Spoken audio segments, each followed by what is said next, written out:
धार्मिक यात्रा कार्यक्रम रे आपनको स्वागत करू।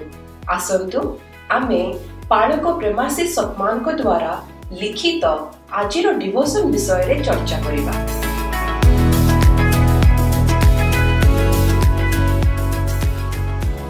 Praise the Lord. आज आमे गोटे बहुत गुरुत्वपूर्ण विषय रे कथा हेबा। Praise the Lord. हाँ निश्चय आमे पालक प्रेमाशी सतमनंकर गोटे लेखा को आधार करी ईश्वरंक राज्य विषय रे गभीर भावरे आलोचना करिबा। बहुत भलो विषय। तो आमर मुख्य प्रश्न रहिबो आम हृदय रे ख्रीष्ट शासन करिवार प्रकृत अर्थ कोन, आउ एई स्वर्गर राज्य आम मनरे आम जीवन रे केमिति काम करे। हाँ आउ एही आलोचना पई मार्क 4:30 बहुत भला आरंभ। सेठी जीसु निजे पचारि थिले आम्हे माने कहा सांगरे ईश्वरंक राज्यर तुलना करिबा।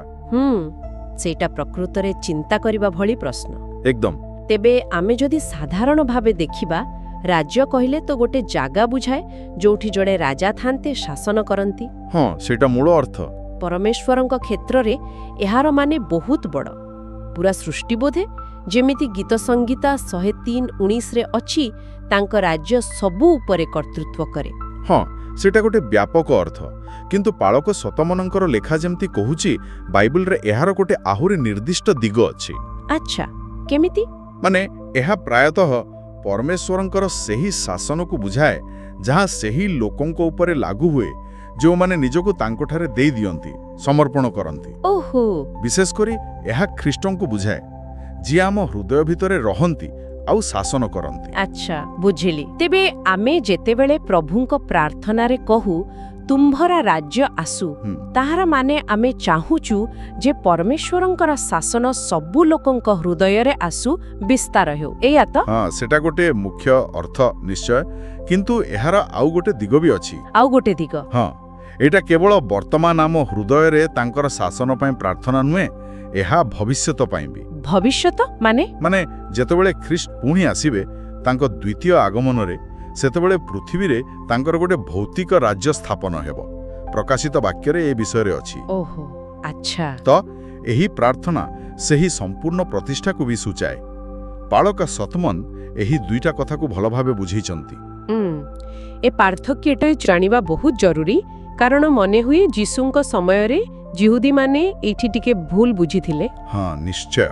से माने भाबुथिले गोटे राजनैतिक राज्य आसीबो, रोमियो मानंक कबळरू सेमानंकु मुक्त करिबो। एकदम गोटे भौतिक शारीरिक राज्य। किंतु जीसु बारंबार स्पष्ट कले हाँ भविष्यत रे गोटे शारीरिक शासन आसीबो, किंतु वर्तमान पाई तांक राज्य मुख्यतः आध्यात्मिक। आध्यात्मिक हाँ एटा दुनियार अस्त्र शस्त्र किंबा शक्ति द्वारा स्थापित हुएनी, एहा तांक वाक्य आउ पवित्र आत्मा द्वारा हुए, जेमिति 2 कोरिन्थियो 10 रे अछि। हाँ अब देखंतु लूका 17:21 रे जीसु कोन कहिले परमेश्वरंकर राज्य तुममानंक मध्य रे अछि, आम भितरे। हाँ एहा एक आंतरिक वास्तवता, बाहरे खोजिबार नुहे प्रथमे। आ कलोसियो 1:13 रु भी अछि ना जे आमे जेउ माते विश्वास करू आमे पूर्वरु अंधकाररु बाहरी ख्रीष्टंक राज्य को आसी सारिछु। एकदम ठीक। एहा गोटे वर्तमान रो सत्य। तेबे प्रश्न हेउछि एही वर्तमान रो आध्यात्मिक राज्य रे आमे पसिबा केमती? हाँ सेईटा केमती हुए? तार उत्तर हेउछि नूतन जन्म द्वारा, पुणी थरे जन्म हेबा द्वारा। नूतन जन्म?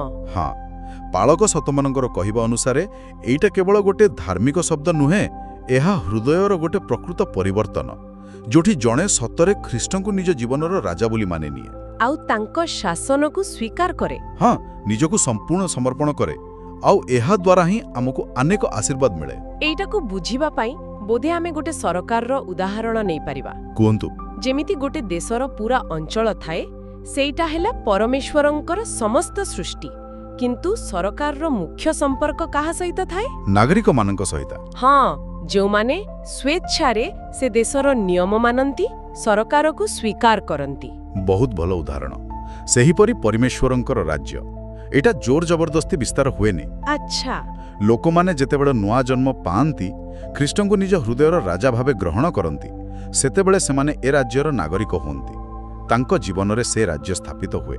ताहेले एहार अर्थ हेला जदि आमे आमर जीवन को एही राज्यर नीति नियम अनुसारे चलेबा ତାହେଲେ ଆମେ ଏଇ ପୃଥିବୀରେ ଥାଇ ବି ସ୍ୱର୍ଗର ଶାନ୍ତି ଆନନ୍ଦ ଏସବୁ ଅନୁଭବ କରିପାରିବା। ନିଶ୍ଚିତ ଭାବରେ ଏଇଟା ହିଁ ତ ପାଳକ ସତମାନଙ୍କ ଲେଖାରୁ ଗୋଟେ ମୁଖ୍ୟ ବାର୍ତ୍ତା। ହଁ, ତାହିଁ ସାର କଥା।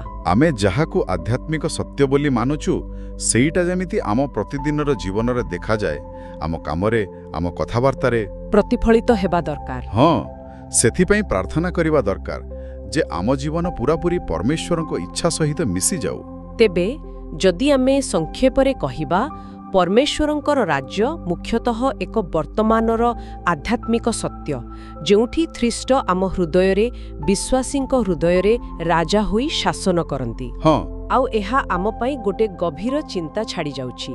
ଯଦି ପରମେଶ୍ୱରଙ୍କର ରାଜ୍ୟ ସତରେ ଆମ ଭିତରେ ଅଛି, ତାହେଲେ ଏହା ଆମର ବାହାର ଦୁନିଆ ସହିତ ଯେଉଁ ସମ୍ପର୍କ, ଆମର ଚାଲିଚଳନ, ସେସବୁକୁ କିପରି ପ୍ରଭାବିତ କରିବା କଥା, କେମିତି ବଦଳେଇବା କଥା?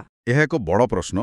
ଆଉ ଆଜିର ଏ ସମସ୍ତ ଆଲୋଚନା ପାଇଁ ଆମେ ପାଳକ ପ୍ରେମାଶିଷ ସତ୍ମାନଙ୍କର ଅନ୍ତର୍ଦୃଷ୍ଟିପୂର୍ଣ୍ଣ ଲେଖା ପାଇଁ ଧନ୍ୟବାଦ ଦେଉଛୁ। ପ୍ରେଜ୍ ଦ ଲର୍ଡ।